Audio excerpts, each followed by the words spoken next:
What is up, my ninjas? This is your boy Majin here for part 2 of the NFL Week 5 WeeKap. Here we go. We'll start off with one of my candidates for Game of the Week. That's right. The Cincinnati Bengals versus the Green Bay Packers.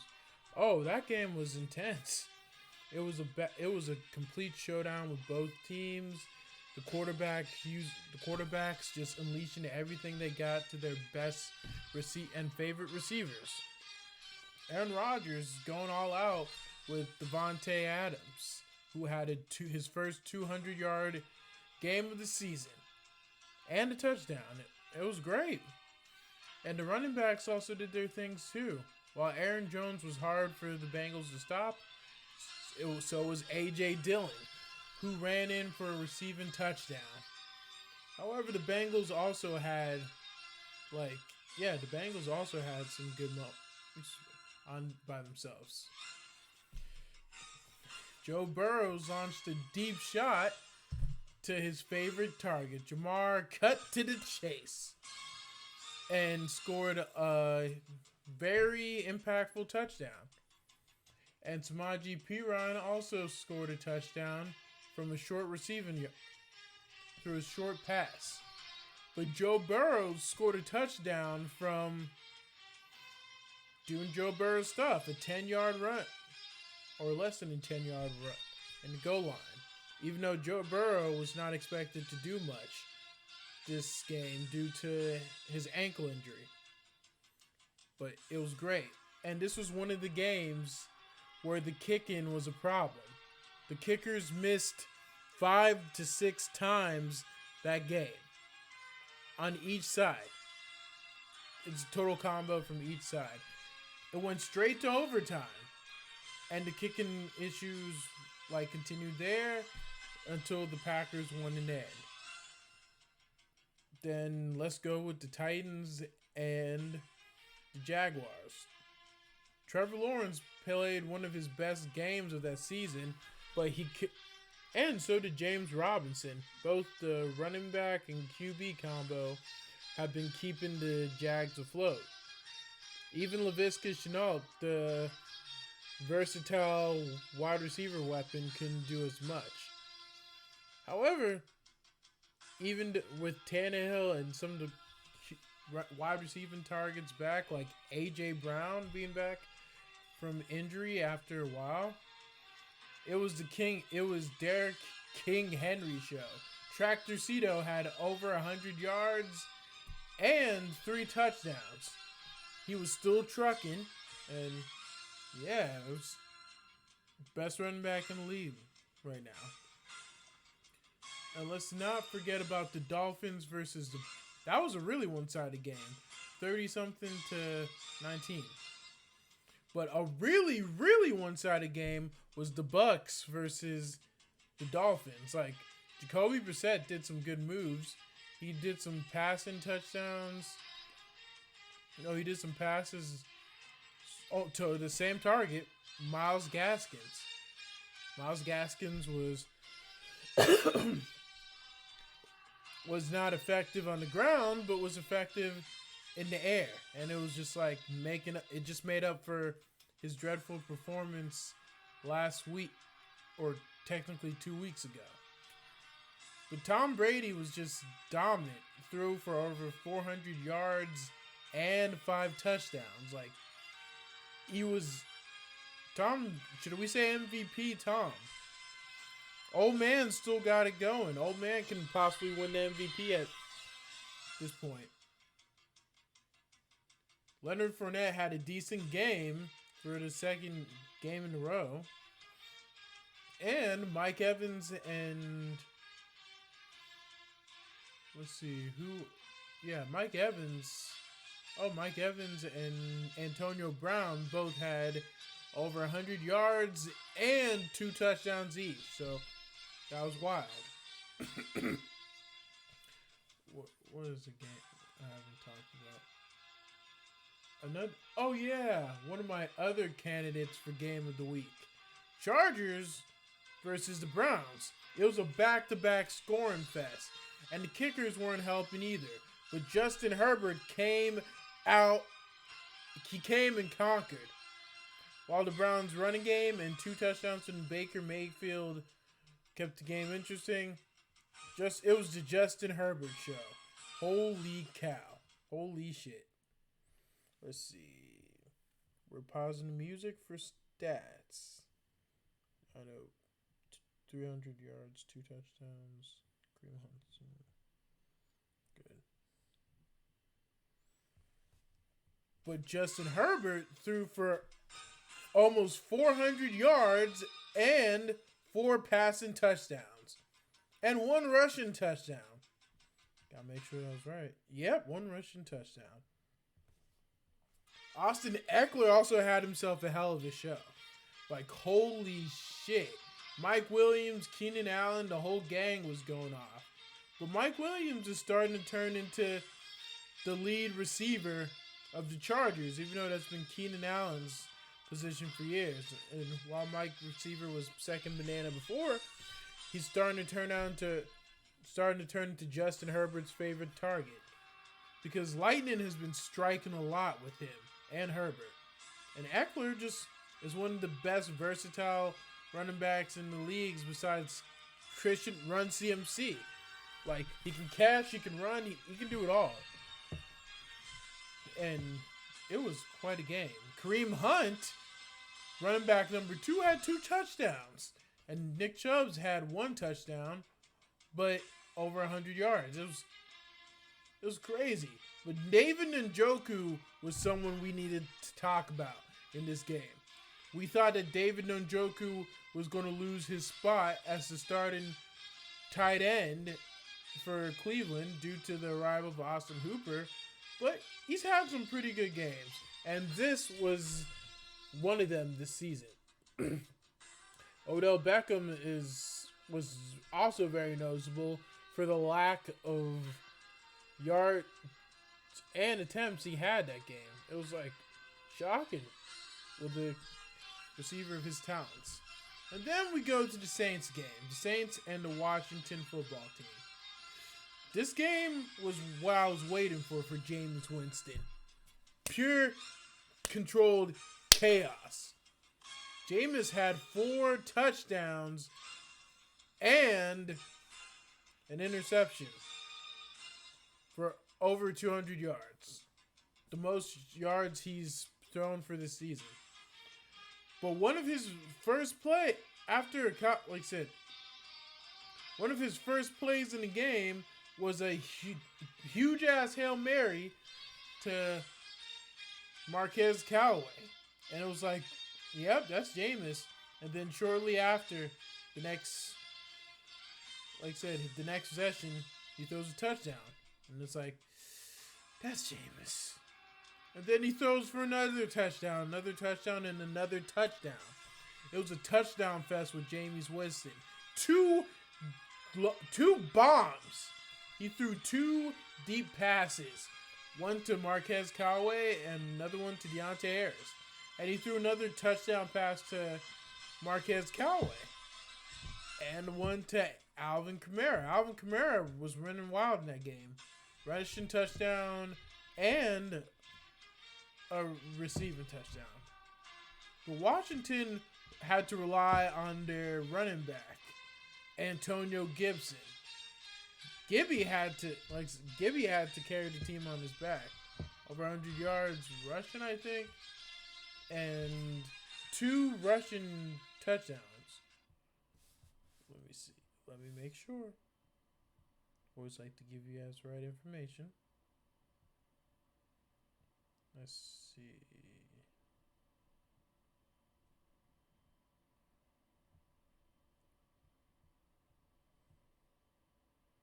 Actually, he did not have over 100 yards. He just scored 2 touchdowns. Adam Humphrey was the lead receiver that game over Terry McLaurin. And Ricky Seals-Jones did a decent job replacing Logan Thomas while Logan Thomas is out. And then let's talk about the Giants and Cowboys game. The Giants ran up. The Giants got their asses kicked. The Cowgirls ran all over New York. Dak for throwing over 300 yards and 3 touchdowns. One to Amari Cooper, one to Lamb, and I forgot who the third one was to. But it was to someone. It was wild. Oh, Zeke. Zeke had a receiving, and Zeke had over 100 yards rushing and a rushing touchdown and receiving touchdown. He was going wild. But Tony Pollard had some very noticeable stats too. Over 70 yards rushing. Like, holy crap. They're turning into the next Nick Chubb and Kareem Hunt duo. It's the Cowgirls are something to watch. And Dalton Schultz has established himself as a lead tight end and took over Blake Jarwin's role completely, from taking it over an injury to taking it over when Blake Jarwin's healthy. Like, man, Jarwin must be feeling salty. He's like, hey, shoot, at least if we win, we win. But the Giants, it was not going their way at all. 3 major injuries. Kenny Galladay had to leave the game. Saquon Barkley got another injury, and it was an ankle injury this time, and he had to be carted off the field. And last but not least, Daniel Jones got his head rocked during the tackle, and he had to be carted off to game 2. Like, he couldn't stand, or he was just wobbling. And yeah, that didn't help. However, Mike Glennon found success with Kadarius Toney. Toney is starting to heat up. He was a player that I've been observing for a while, thinking they drafted a receiver in the first round. He has to do something. And he is over 100 yards receiving. Very elusive. Very good. But in the end, Kadarius Toney threw a punch during the scuffle and got ejected out of the game. I mean, I don't blame him. I don't like the Cowgirls either, but yeah, it was an unnecessary punch, but he's a rookie, and he's a Florida nigga. He'll learn. He will learn. And Devontae Booker had a rushing touchdown and receiving touchdown. He's going to be getting a lot of usage. And let's go to Pittsburgh versus Denver. Pittsburgh dominated out the gate, and Ben Roethlisberger had 2 touchdown passes and threw for over 200 yards.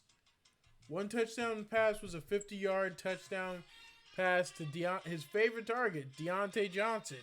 Helped me out in fantasy, by the way, because I have Deontay Johnson in one fantasy team.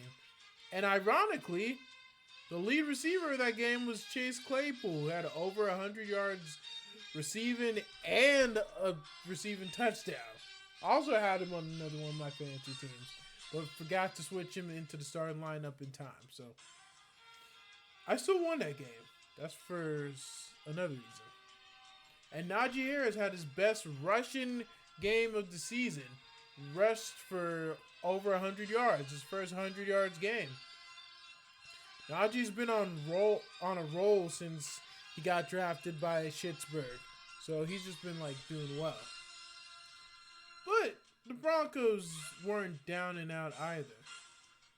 Javonte Williams became the lead running back of that game and was killing it on the ground and the sky. But it was Courtland Sutton, the team's ace, that reestablished his role as the ace in the pecking order and received for over 100 yards and had a touchdown. Thanks to Teddy Bridgewater. Teddy Bridgewater was on fire. He was killing it. He was just even in moments when they were overwhelmed, he caught the team back up. It was impressive. I give Teddy Bridgewater that. They almost had a comeback and could have possibly tied the game if Teddy didn't throw a costly pick. I think another throw he made was to Tim Patrick, maybe. down. But either way, it was a crazy game. It was fun. And now, let's see if there's any more games to talk about. Let's see. All right, I talked about this game. Talked about it. Oh, let's see. Talked about. Okay. Oh, two games I really. Justin Herbert, and back to what I said earlier about Herbert during the Browns and Chargers game. Herbert is looking like he's in MVP form. He is possibly he's considerably one of the three candidates for the MVP running early this year. And now we're going to another MVP candidate. The Chargers. The Cardinals versus the 49ers. Trey Lance had his first start and it had mixed results. He had decent yardage, passing and rushing, but he missed a couple passes and even got picked off in one pass. Elijah Mitchell and the other running backs were doing not so bad. And Deebo Samuel was killing it in the backfield and in receiving. Established himself as a must-start in fantasy. But during one of Trey Lance's attempted touchdown runs, he got stuffed at the end zone. It was impressive. The Cardinals have been killing it on defense and offense. And and Kyler Murray is the reason why. Like, it wasn't his best game this season, but it was still a good game. The spot sharing of James Conner and Chase Edmonds is looking to be interesting, with James Conner at the better receiving end of results, while Chase Edmonds has still been doing good. But as usual, the receiver flow is unpredictable with the Cardinals due to their really good set of receivers. So, but Kyler Murray went to his favorite target, DeAndre Nuke Hopkins, for a deep. He threw a bomb. No, he threw a nuke in the game. It's a joke because DeAndre Hopkins' nickname is Nuke. He dropped a nuke. And Nuke caught a deep pass. And caught a touchdown pass. It wasn't the prettiest, but it still worked. And one of my favorite games of last week. Eagles versus the Panthers.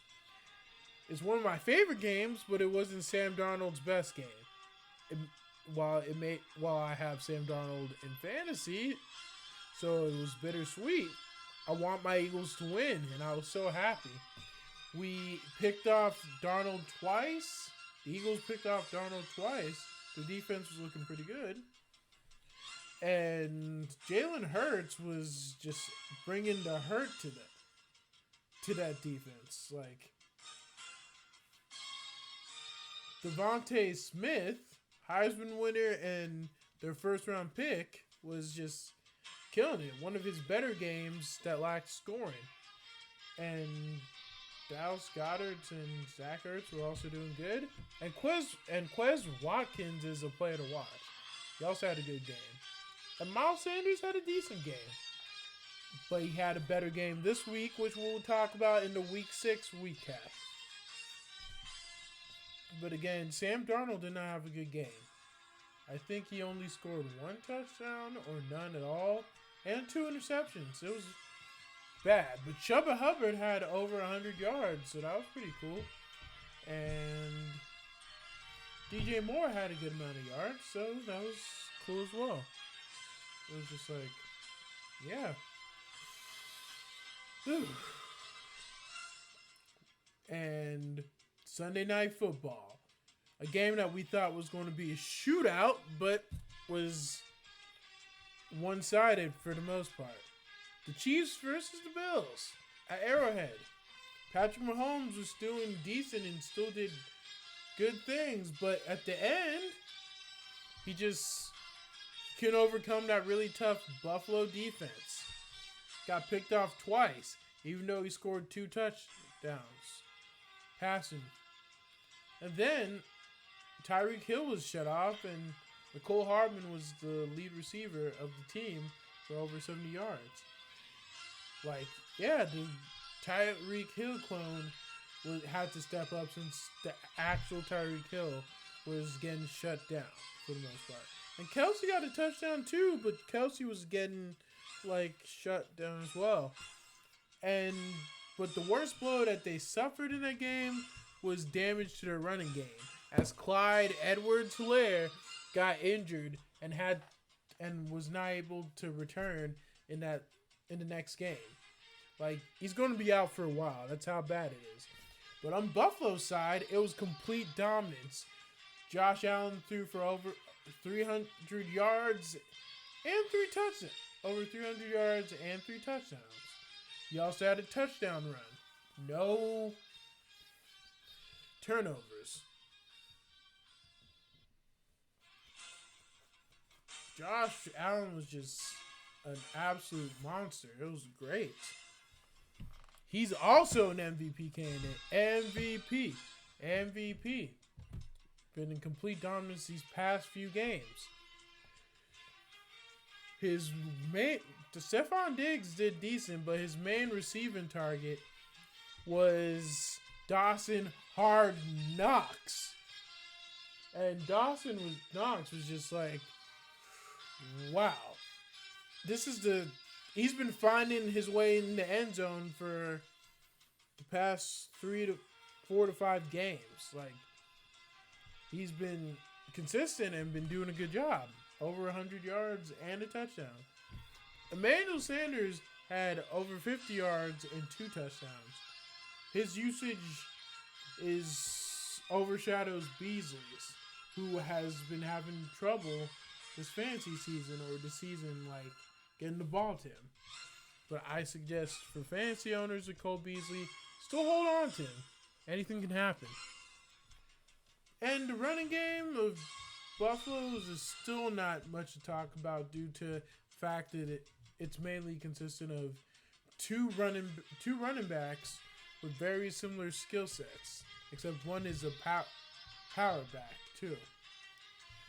And that power back ended up getting more touches and more yardage and usage. And that power back was Josh Allen. Devin Singletary did decent too, but if you had the receiving yards, it was definitely Zach Moss's game. We'll talk about that in a future video about the running back controversy with Buffalo. And then we go to the third candidate of game of the week. The first one was Bengals versus Packers. The second one was Chargers versus Browns. And now we go to my favorite player. Lamar Action Jackson. Lamar Jackson, I have so much things to say about that game. That game was off the chain. Like, oh my God. The Colts were dominating the first half, with Carson Wentz doing a screen pass to Jonathan Taylor for a over 70-yard touchdown. It was wild. Jonathan Taylor was having himself a game. And so was Carson Wentz and Michael Pittman. Carson Wentz threw for over 400 yards this game and 2 touchdowns. He also even had no interceptions. It was good. He might have had a fumble, but no interceptions. And Michael Pittman is the current lead receiver of that team, while T.Y. Hilton is on IR. It's been interesting to watch. It was a crazy game. 22 or 25, 25-9 or 25-3. Colts completely made it one-sided on their half in the first half. Then Lamar Jackson comes back out of nowhere, was nailing almost all of his passes, and he was targeting two people. He was targeting two people only. His two favorite and only major targets: the ever reliable tight end Mark Andrews and his ever reliable wide receiver Marquise Hollywood Brown. He passed the ball to them. No, they've had almost. This is the crazy part. They had almost 100. They had over 100 yards receiving. Mark Andrews especially over 100 yards and a touchdown and an extra point or 2 extra points. Mark Andrews was on fire this game. But Marquise Hollywood Brown was also on fire. Like, holy crap. Also another 100-yarder.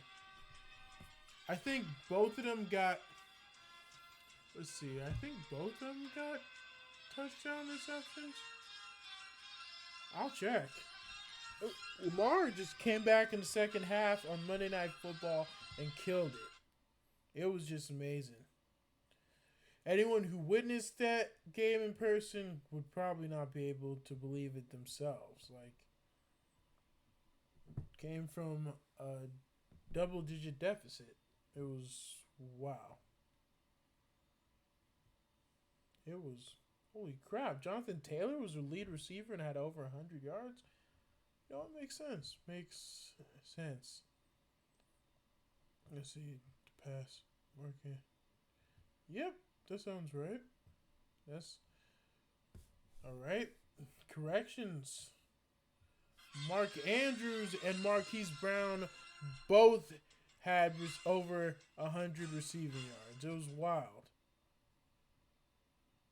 And 2 touchdowns. 100 receiving yards and 2 touchdowns. And Lamar Jackson, nearly accurate in almost all of his plays, like the most accurate he's ever played, and the most accurate of players played in Monday Night Football like that. And a whopping total of 4 touchdowns, over 400 yards passing, and 50 to 60 yards rushing. And to his favorite targets too, Mark Andrews and Marquise Hollywood Brown. Like, he came back from deficit. Rodrigo Blankenship's kick was blocked. We'll get to the kicker's bad day in another video. And it's like, wow. Like I said, Ravens get their first possession in overtime, and he drove it all the way back. It was impressive. It was really, really impressive. One of the best performances to ever happen on Monday Night Football, and Lamar Jackson is responsible for it. People thought this man couldn't be quarterback. They thought he should be a wide receiver. No, Lamar said he's going to play quarterback, and he is quarterback. Who's the wide receiver and running back now? This man is achieving his dreams, doing many things that a lot of black quarterbacks wish they could have accomplished in their career. It's impressive. I'm such a huge fan of Lamar, and I'm just so proud of the progress he made. And this is WeeKap. And the 3 games of the week candidates are Bengals versus Packers, Browns versus Chargers, and Ravens versus Colts. I would honestly say all 3 of those games are my choices, but I'd have to figure a winner later. But yeah, it was a really good game. And that is the WeeKap for week 5. I'll have to include the Eagles game in my WeeKap. Even though we just saw the Eagles get destroyed by not destroyed, but overwhelmed by the Bucks. We can still see. I will bring that up in the next WeeKap, which will be next week. Thank you all for watching, and I'm so sorry. I'm very tired right now, but I'm still recording to make videos as much as I can for y'all. I love y'all and thank y'all for supporting me.